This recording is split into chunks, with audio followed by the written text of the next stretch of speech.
Gente, eu vou aproveitar para gravar o capítulo 11, porque aí depois eu edito tudo. Vai ser mais fácil, que aí eu solto 2 capítulos de uma vez. Então, vamos gravar o 11 aqui, ó. Após ter dado instruções aos seus 12 discípulos, Jesus partiu para ensinar e pregar nas cidades daquela região. Então, Jesus escolheu os 12 dele, deu as instruções do que ia acontecer com eles, como que ia ser esse ministério. E aí agora ele saiu e vai pregar nas cidades daquela região. Jesus passou a vida não, gente, foram 3 anos de vida pública, né? Então Jesus passou 3 anos pregando ali naquela região, preparando as pessoas para o reino dos céus. Mensagem de João Batista. Tendo João, em sua prisão, ouvido falar das obras de Cristo, mandou-lhes dizer pelos seus discípulos: sois vós aquele que deve vir, ou devemos esperar por outro? Respondeu-lhe Jesus: ide e contai a João o que ouvistes e o que vistes. Os cegos veem, os coxos andam, os leprosos são limpos, os surdos ouvem, os mortos ressuscitam. O evangelho é anunciado aos pobres. Bem-aventurado aquele para quem eu não for ocasião de queda. Tendo eles partido, disse Jesus à multidão a respeito de João: que fostes ver no deserto? Um caniço agitado pelo vento? Que fostes ver então? Um homem vestido com roupas luxuosas? Mas os que estão vestidos de tais roupas vivem nos palácios dos reis. Então por que fostes lá? Para ver um profeta? Sim, digo-vos eu, mais do que um profeta. É dele que está escrito: eis que eu envio meu mensageiro diante de ti para te preparar o caminho. Em verdade vos digo, entre os filhos das mulheres não surgiu outro maior que João Batista. No entanto, o menor no reino dos céus é maior do que ele. Desde a época de João Batista até o presente, o reino dos céus é arrebatado à força, e são os violentos que os conquistam. Porque os profetas e a lei tiveram a palavra até João. E se quereis compreender, é ele o Elias que devia voltar. Quem tem ouvidos, ouça. A quem hei de comparar esta geração? É semelhante a meninos sentados nas praças que gritam aos seus companheiros: tocamos a flauta e não dançais. Cantamos uma lamentação e não chorais. João veio, ele não bebia e não comia. E disseram: ele está possesso de um demônio. O filho do homem vem, come, bebe, dizem que é um comilão e beberrão, amigo dos publicanos e dos devassos. Mas a sabedoria foi justificada pelos seus filhos. Esse aqui é do pequeno, dá pra ir falando. Então vamos voltar aqui lá no João Batista. Vocês lembram do João Batista lá no capítulo 2, se não me engano? 1 ou 2, não é? 2, né? Porque o primeiro aqui no Mateus é a genealogia. Gente, o coitado de João Batista estava na prisão, sofrendo, né? Tipo, num calabouço lá. Provavelmente doente, coitado, né? Assim, passando ou comendo pão que o diabo amassou. Né, porque se hoje as prisões já não são tão confortáveis, imagina naquela época, né, era um calabouço mesmo, horrível, em péssimas condições, e até ele teve dúvida, né, assim, porque é muito fácil a gente falar que ama a Deus na hora que tá tudo bem, mas e na hora que as coisas estão indo mal, né, na hora que a gente tá passando pelas provações, na hora das dificuldades, na hora que, por exemplo, no meu caso, quando minha mãe morreu, ou outras coisas que foram acontecendo, né? Quando Deus diz não pra gente, quando Deus demora. E aí, nessa hora, a gente crê em Deus? A gente continua firme, fiel a Ele? Até o João Batista, tadinho, teve esse momento. Porque ele tava nessa pior e Jesus tava quieto, não fazia nada. Não ia lá salvar ele, não ia lá tirar ele do calabouço. Mas, gente, Jesus, se tu é o Messias, se você é o esperado, por que eu tô aqui desse jeito, você ainda não veio aqui me salvar? Aí ele foi pedir os discípulos dele para poder ir lá perguntar a Jesus se Jesus era mesmo essa pessoa que estava todo mundo esperando, se ele era esse Messias. Então, olha, João, em sua prisão, ouvido falar das obras de Cristo, mandou dizer pelos seus discípulos: sois vós aqueles que devem vir ou devemos esperar por outro? Porque João, ele conheceu Jesus no ventre da barriga da mãe dele.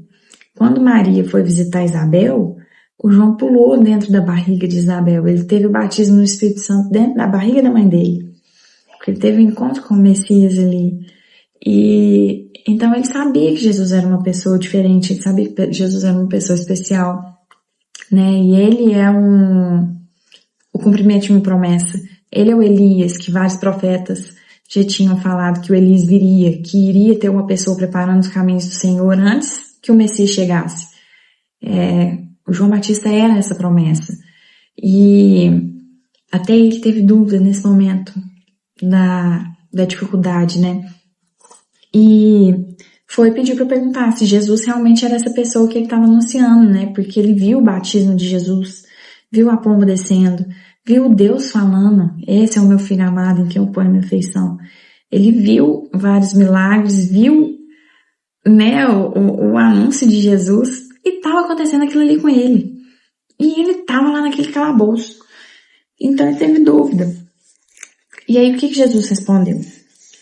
Ide contar a João que ouvistes e o que vistes. Os cegos veem, os coxos andam, os leprosos são limpos, os surdos ouvem, os mortos ressuscitam, o evangelho é anunciado aos pobres. Bem-aventurado para quem não for ocasião de queda. Todo mundo tinha essa ideia de que o Messias que ia vir montado no cavalo branco, solucionar todos os nossos problemas e nos dar a vida de reis, entendeu? Era isso que os judeus esperavam do Messias. Até quando começa a seguir a Deus, a gente pensa que, a gente não, lógico. Agora eu sou amigo de Deus, então tá tudo certo pra mim. Não, porque Deus não é o nosso mordomo, Deus não faz as nossas vontades, Deus não veio para fazer as nossas vontades. Deus não veio para dar puro luxo, riqueza, satisfação, alegria e felicidade pra gente. Deus veio garantir a entrada no reino dos céus, coisa que a gente não ia ter. Ele veio abrir as portas do paraíso. Ele veio nos dar um modelo de vida de santidade que nos vai levar até o céu. Ele veio nos ensinar uma forma de amar a Deus, entendeu? E uma forma de negar o mundo, de negar os prazeres, de negar a nossa carne para poder conquistar o reino dos céus. A vitória que Jesus veio dar, ela é posterior à morte aqui na terra, né? Ele vai voltar, quando ele voltar, até quem estiver aqui na terra vai voltar com ele, mas até ele voltar, né? Então, aqui na terra é sofrimento mesmo, né? Só que é muito difícil sofrer aqui e continuar crendo, né? Não é fácil. E o que Jesus veio fazer, ó? Aí volta naquela questão que eu falei do capítulo anterior. Tem gente que acha que cego é só quem não tá vendo, que mudo é só quem não tá falando, né? Que leproso é só quem tá com lepra na carne. Eu era uma leprosa e nunca tive lepra na carne. Cego é quem não conhece Jesus. Surdo é quem não quer ouvir a palavra de Deus. Mudo é quem sabe das coisas da palavra de Deus, mesmo assim não fala, não coloca os seus dons pra frente, não se expõe, ainda tá vivendo enclausurado, fechado. Os coxos andam, tá vendo? Gente que não andava, gente que é escravo das suas paixões, escravo dos prazeres, escravo da prostituição, escravo das drogas, escravo do dinheiro. Quantas pessoas ficam aí correndo atrás de dinheiro, fica igual cachorro correndo atrás do rabo. Enquanto a pessoa não entender que Deus tem que ser o Senhor do dinheiro dela, que Deus tem que ser o Senhor da vida dela, a pessoa vai passar a vida inteira correndo atrás de outras coisas e nunca vai conseguir o dinheiro que ela quer. E nunca vai ser feliz. Pessoas que ficam aí buscando uma felicidade, exposição, Instagram, uma vida de aparências, né? Tentando parecer ser feliz. Nunca vai encontrar essa felicidade. Porque a felicidade está no Senhor. Então, as curas que Jesus vem trazer, elas são muito mais do que visíveis. São curas almáticas, né? São libertações da nossa alma. Que o diabo usa para poder tentar escravizar a gente de tudo quanto é jeito. E aí Jesus vem e liberta. Libertar da opinião dos outros, libertar do julgo. O que os outros estão pensando de mim? Não, tô liberta, eu preocupo com o que Deus pensa de mim. É uma libertação tão grande que só quem vive, né, só quem já experimenta essas coisas que consegue entender. Mas é muito isso, Jesus sempre vem falar muito mais sobre a alma e o espírito do que sobre o corpo. E bem-aventurado aquele para quem eu não for ocasião de queda. Quem não crê em Jesus ou quem cai porque não aceita Jesus é bem perigoso, viu, gente? É sério. Ó, tendo eles partido, disse Jesus à multidão a respeito de João: que fostes ver no deserto? Aí Jesus chamou essa multidão e foi perguntando pro povo lá, falando: o que vocês foram ver no deserto quando João estava lá? Ó, um caniço agitado pelo vento? Que fostes ver então? Um homem vestido com roupas luxuosas? O João Batista não se vestia assim. Mas os que estão revestidos de tais roupas vivem nos palácios dos reis. Então por que fostes para lá? Para ver um profeta? Sim, digo-vos eu, mais que um profeta. É dele que está escrito: eis que eu envio um mensageiro diante de ti para te preparar o caminho. Uma profecia que já tinha sido dita lá em Malaquias. Ó, em verdade vos digo, entre os filhos das mulheres não surgiu outro maior que João Batista. No entanto, o menor no reino dos céus é maior que ele. Deus já está falando aqui das coisas do reino dos céus, tá vendo? No mundo, há muita inversão de valores. O João, que era mal vestido, maltrapilho, vestia igual um camelo, né? Roupa de camelo, tudo cheio de pelo, tudo mal arrumado, sujo, né? Sem muitas vaidades, sem muitas coisas, mas estava ali pregando o evangelho de Deus. Ele, que aqui na visão do mundo era um dos menores, lá no céu, pensa, ele já tem um lugar garantido. A inversão de valores, como que Deus enxerga as pessoas. Aqui a gente vê as aparências, mas Deus enxerga a alma. Para o reino dos céus, é maior quem está com a alma mais pura, né? Mais limpa, mais pura não. Quem mais ama a Deus, né? Então, olha para você ver como que João Batista amava a Deus. Ele pregava, falava do reino, anunciava o reino, né? E ele ia contra as autoridades. Ele chegou a falar para o rei da época, né? Como que fala? Quando a pessoa está denunciando, né? O erro do rei, porque o rei tinha casado com com a esposa do irmão dele, né? E o João Batista chegou lá e denunciou na cara dele. Imagina você chegar pro Bolsonaro e denunciar um erro dele na cara dele, assim, sabe? Tipo, e naquela época podia matar, né? Tanto que foi morto. Você estaria disposto a falar algo por Deus, correndo o risco de matar a sua própria pele, de colocar seu próprio pescoço ali na grila? Eu ainda não tô nesse ponto não, gente, sinceramente. Né? Vamos lá com Deus. Ó, versículo 12. Desde a época de João Batista até o presente, o reino dos céus é arrebatado à força, e são os violentos que o conquistam. Tá vendo? O reino dos céus é a força, gente. A maioria vai pro purgatório, porque são raríssimas as pessoas que conseguem ir pro céu direto, né? Mas é isso, o reino dos céus é dos violentos, gente, que o conquistam. É gente que se penitencia mesmo, que sabe que não é nada, que se humilha para Deus, sabe? Que abandona de verdade as paixões desse mundo. Nossa, eu pelo menos ainda não consegui modificar tanta coisa, mas vendo, pra ir pro céu direto tem que ser muito violento mesmo, tem que mortificar demais as paixões aqui, né? Ser realmente muito santo. Lutar contra pecado venial, lutar contra coisas do mundo. Então, o reino dos céus não é fácil. Tem gente que acha que, eu sou uma pessoa boa, vou pro céu.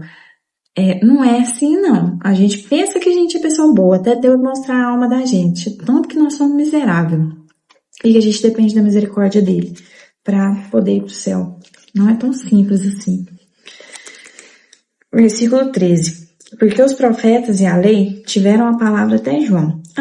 Quem tem dúvida sobre purgatório, alguma coisa assim, lê o Diário de Santa Faustina. Ela teve várias visões sobre as almas que vão pro purgatório. Tá? Voltando aqui, versículo 13. Porque os profetas e a lei tiveram a palavra até João.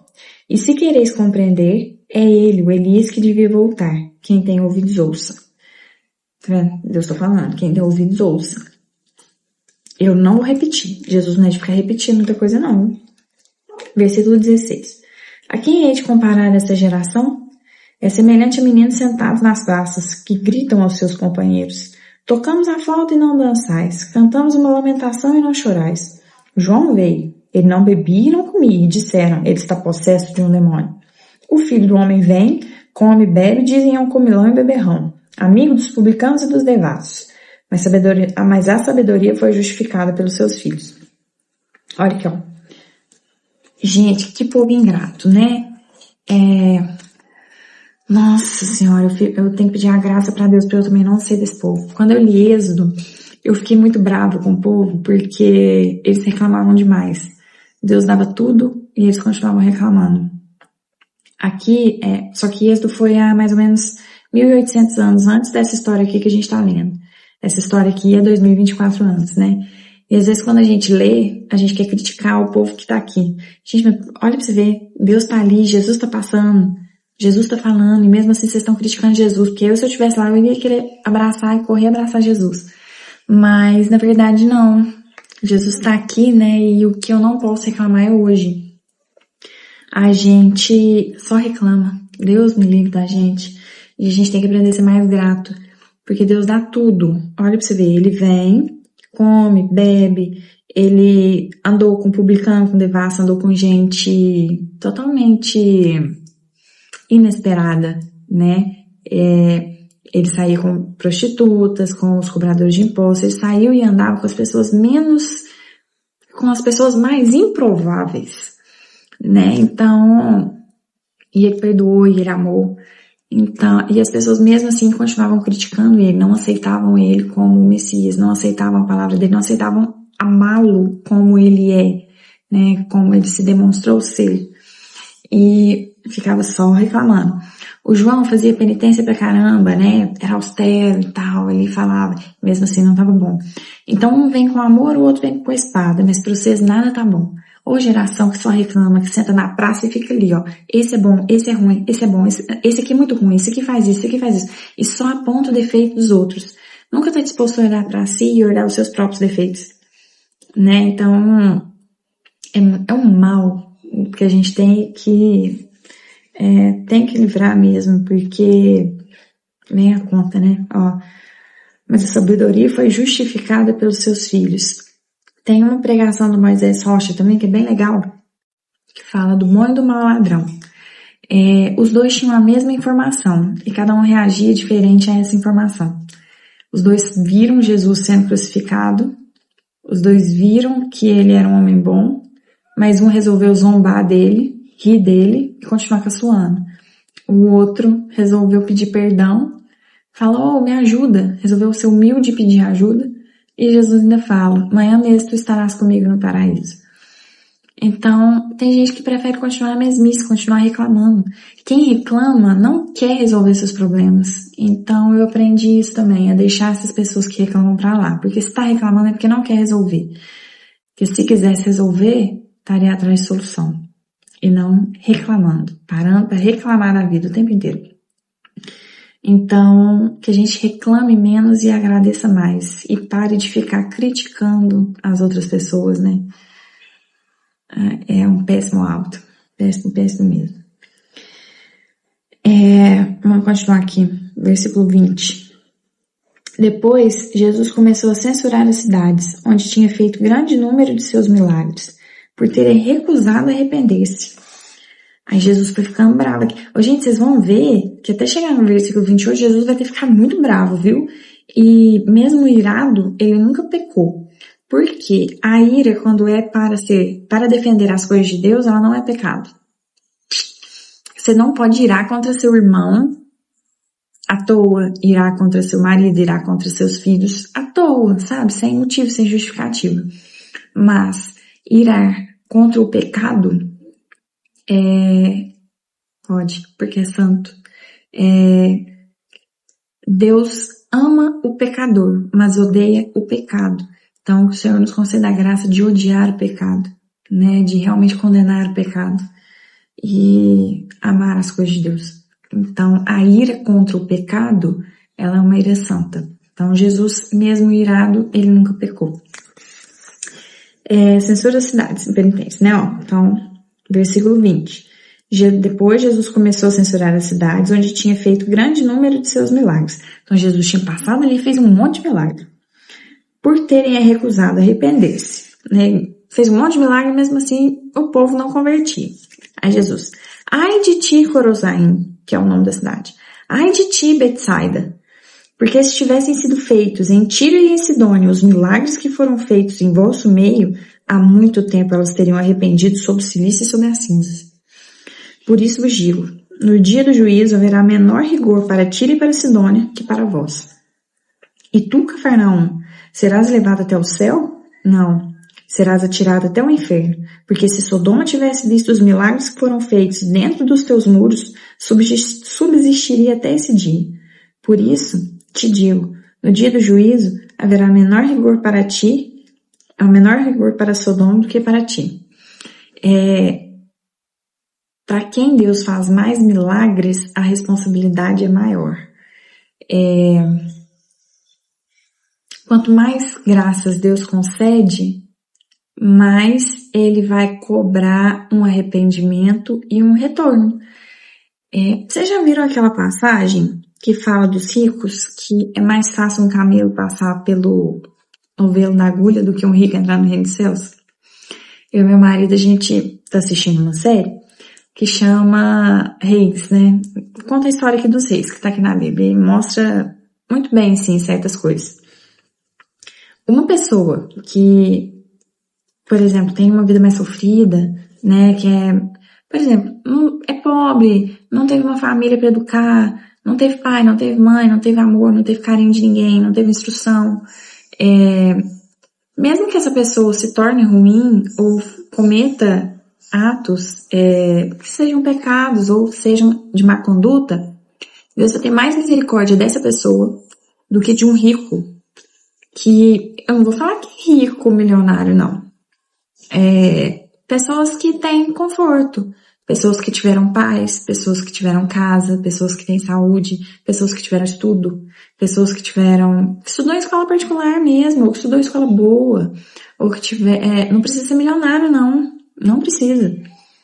Pessoas que tiveram o mínimo do amor, do carinho,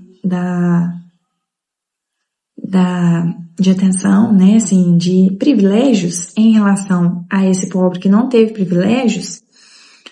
Digamos que esse aqui vire uma má pessoa, se meta com drogas, né, ou não busque a Deus, ou que busque o sucesso profissional acima de tudo e passe por cima de outras pessoas e ainda maltrate esse aqui. Gente, vai ser difícil demais para essa pessoa que entra no céu, porque ela recebeu demais. Esse aqui não teve pai para educar, esse aqui teve. Esse aqui nunca teve escola, esse aqui teve. Esse aqui nunca teve alguém para cuidar dele quando ele ficou doente. Esse aqui teve todo o carinho dos pais. Esse aqui nunca teve, sei lá, acesso à educação, acesso à instrução mesmo, né? Você nunca entrou dentro de uma igreja, ninguém nunca levou ele para conhecer Jesus. Esse aqui tinha ensino religioso dentro da escola dele, tinha padre, tinha pessoas boas, os pais tentavam levar para a igreja, e mesmo assim ele não foi. Esse aqui teve tanto privilégio, mesmo assim nega a Deus. Então vai ser muito difícil para ele entrar no reino dos céus. Porque foi muito dado. A quem muito é dado, muito vai ser cobrado. Então, quanto mais as pessoas recebem graças, recebem bênçãos, recebem curas, recebem demonstrações do Senhor, mais responsabilidade elas têm. E menos elas podem ser mundanas, né? Porque elas conhecem mais de Deus. Então elas vão ser mais cobradas do que uma pessoa que nunca teve, né, que nunca recebeu, que nunca viu esse milagre, que nunca viu um prodígio, que nunca teve acesso à paz do Senhor, que nunca teve acesso à misericórdia, né, então Deus não vai cobrar isso dela. Deus cobra à medida que Ele dá. E quem dera se a gente conseguisse retribuir na medida que Ele dá, né, mas pelo menos retribuir um pouco. A gente tem que tentar. Porque a ingratidão é uma das coisas que mais fere o coração de Jesus. Vamos continuar aqui, ó. Versículo 25. Por aquele tempo, Jesus pronunciou essas palavras. Eu te bendigo, Pai, Senhor do céu e da terra. Porque eu te bendigo, Pai, Senhor do céu e da terra. Porque escondestes essas coisas aos sábios e entendidos e revelaste aos pequenos. Sim, Pai, eu te bendigo. Porque assim foi do teu agrado. Todas as coisas me foram dadas por meu Pai.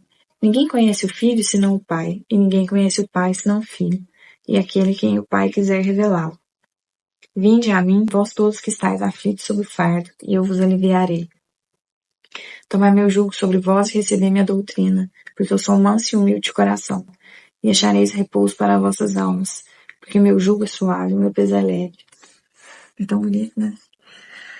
Então, vamos lá. Versículo 25, eu te bendigo, Pai. Aí Jesus começa a fazer a oração dele, né? Ele entrando em comunhão com o Pai. Ó, eu te bendigo, Pai, Senhor do céu e da terra, porque escondestes essas coisas aos sábios e entendidos e as revelastes aos pequenos. Deus só revela para quem é pequeno, para quem é humilde. Quem é orgulhoso, Deus não se revela. Quem tá muito cheio de si, quem acha que sabe demais. Ah, eu sou muito estudioso, eu sou muito foda. Eu sou promotor, não sei o quê. Eu sou juiz, papapá. Eu sou médica de não sei onde. A outra é, eu sou uma arquiteta muito fodida. Deus não queria se revelar.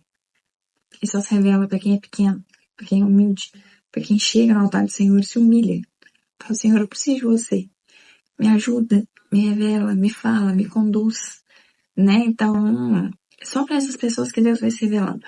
Os orgulhosos, soberbos, que se acham totalmente prepotentes, né? Autossuficientes, né? Tem esse olhar altivo. Deus vai esconder todas as coisas do céu e não vai revelar. Sim, Pai, eu te bendigo, porque sim foi do teu agrado. Todas as coisas me foram dadas por meu Pai. Ninguém conhece o Filho senão o Pai. E ninguém conhece o Pai senão o Filho. Não tem como conhecer a Deus sem conhecer Jesus. Não tem como conhecer Jesus sem conhecer Deus. E aquele é quem o Filho quiser revelá-lo. E a gente só conhece a Deus quando Ele se revela.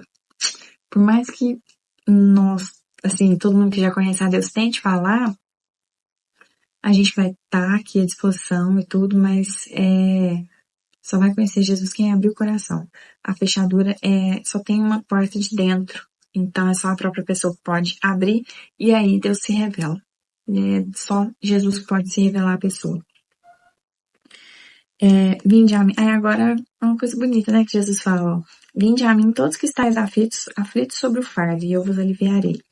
Então, me faz o seu Senhor que quando você estiver aflito, eu sou o seu pastor, ovelha. Tudo que tá te preocupando, tudo que tá te atormentando, joga em mim. Porque eu vou te aliviar, eu vou carregar para você. Tomai meu jugo sobre vós. O que é o jugo? Sabe aqueles carros de boi que colocava aquele jugo e o boi andando? Esse jugo. Ó, tomai meu jugo sobre vós e recebei a minha doutrina, porque eu sou manso e humilde de coração, e achareis repouso para as vossas almas. Porque meu jugo é suave e meu peso é leve. Então, a partir do momento que a gente se torna servo do Senhor, a gente só tem bênção também. Ah, tá, vai ter as perseguições dos outros? Vai. Mas o conforto e o consolo que ele dá pra gente é sobrenatural, gente. É uma paz do outro mundo. Porque vem dele. E é uma paz interior, porque ele vai nos moldando, né? Ele vai conferindo, vai colocando a nossa estrutura almática de forma funcional. E sabe aquela outra, que ó, ele fala, não, receber minha doutrina, porque sou manso e humilde de coração. E aí a gente sempre fala, né, Jesus manso e humilde de coração, fazei o nosso coração semelhante ao vosso. Jesus vai moldando esse coração na gente, para que a gente seja manso também, sabe, igual as ovelhas, humilde, pequeno, dependente do pastor, clamando ele para ajudar, né, quando a gente tiver algum problema, tentando ouvir a voz dele. Então, essa é a doutrina dele, né, assim, do Senhor. E Jesus veio, assim, manso e humilde como cordeiro. Ele foi o cordeiro do sacrifício, né, se comportou, dando exemplo para nós de como a gente deveria se comportar para chegar até o Pai. E ele foi o sacrifício perfeito para abrir as portas do céu para nós. Manso e humilde de coração. E achareis repouso para as vossas almas. Então, sempre que estiver ansioso, sempre que estiver com algum problema, joga tudo pra ele, que ele é o cordeirinho, né, que se martiriza por nós, né, e que carrega os nossos sofrimentos. E ele tem prazer em fazer isso, né. Então, às vezes eu ficava assim, eu falava, gente, mas não vou dar isso aqui pra Jesus não, tadinho, tanta coisa nas costas dele, né. Mas, não, é o contrário, ele é Deus, né, e ele tem essa força, e ele quer essa dependência. E assim como Deus também, ele é nosso Pai. Então, um Pai que é amoroso, verdadeiro, que é carinhoso, né, que quer cuidar da gente, fica satisfeito da gente buscar esse conforto nele. E, porque meu jugo é suave, meu peso é leve. Então o jugo dele também é tão suave que você pode andar escravo do Senhor, servo do Senhor, amar o Senhor, ser amigo do Senhor, que é muito leve, né? É tranquilo. As perseguições, essas outras coisas aqui que ele falou que é difícil, vão ficar tranquilos. As pessoas, a alma vai ficar até honrada de estar passando por tais tribulações que sejam por amor ao Senhor. E aí elas conseguem fazer isso, passar pela dificuldade de forma leve, tranquila, porque tá com Deus. E o problema é só de quem não aceita Jesus mesmo, né? Assim, quem não quer viver o evangelho, quem não aceita abandonar as paixões, né? Quem não quer ser humilde e ser dependente de Deus. Então, é que tá a dificuldade. Acabamos aqui o nosso capítulo 11, agora a gente vai pro 12. Eu vou gravar depois, tá, gente? Beijos. Com Deus. Até mais.